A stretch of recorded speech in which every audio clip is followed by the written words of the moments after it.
Scope. તો તમને પૂછવામાં આવે કે આ જે ચર્ચામાં રહેલું સ્કોપ છે એ શું રહેલું છે? તો સ્કોપ એક ગુજરાત સરકારનું ઇનિશિયેટિવ છે અને સ્કોપનું પૂરું નામ આપણે શું કરી શકીએ? તો એનું પૂરું નામ થશે society for creation of opportunities through proficiency in English.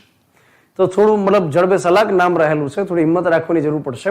Society for creation of opportunity through proficiency in English એમ કરી અને એક ઇનિશિયેટિવ થાય છે સ્કોપ.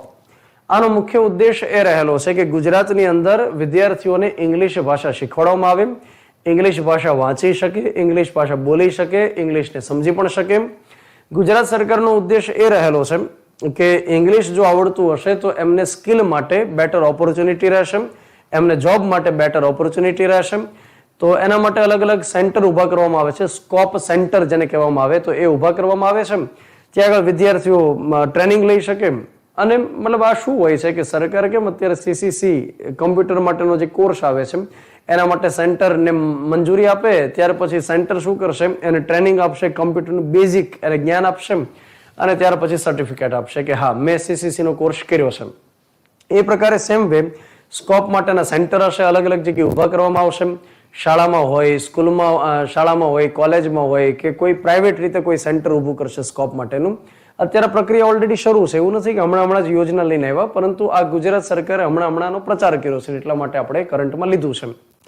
તો સીસીસીના જેમ સેન્ટર હોય છે એની જેમ સ્કોપ માટેના સેન્ટર હોય. 2 મહિનાનો કોર્સ હોય, જે વ્યક્તિ ત્યાં આગળ જાય ત્યાં અમને ઇંગ્લિશ બોલતા ને લખતા ને વાંચતા ને વગેરે શીખવાડે.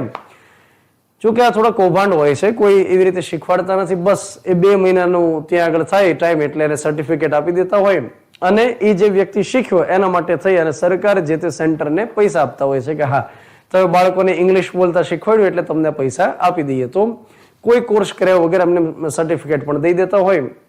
હવે એ સર્ટિફિકેટ જો કોઈની પાસે હોય તો એમને એવું કહે છે કે ફાયદાઓ શું થાય? તો ફાયદાઓ એવું થાય છે કે આ જે પ્રમાણપત્ર હશે એ વૈશ્વિક સ્તરે સ્વીકાર્ય હશે કે જ્યારે કોઈ વ્યક્તિને વિશ્વની અંદર કોઈ પણ યુનિવર્સિટીમાં ભણવા માટે દેશ વિદેશમાં જવું છે તો ત્યાં આગળ કદાચ સર્ટિફિકેટ માંગશે કે તમને ઇંગ્લિશ બોલતા આવડે છે તો એક સર્ટિફિકેટ આપી દો. તો એ સર્ટિફિકેટમાં અહીંયા જે સર્ટિફિકેટ મળશે કામ કરશે. ત્યાર પછી અંગ્રેજી ભાષાની આવડતમાં સુધારો થશે. વૈશ્વિક સંસ્થાઓની અંદર એડમિશન લેવું હશે તો ત્યાં આગળ સરળતા થશે, સહાયતા મળશે.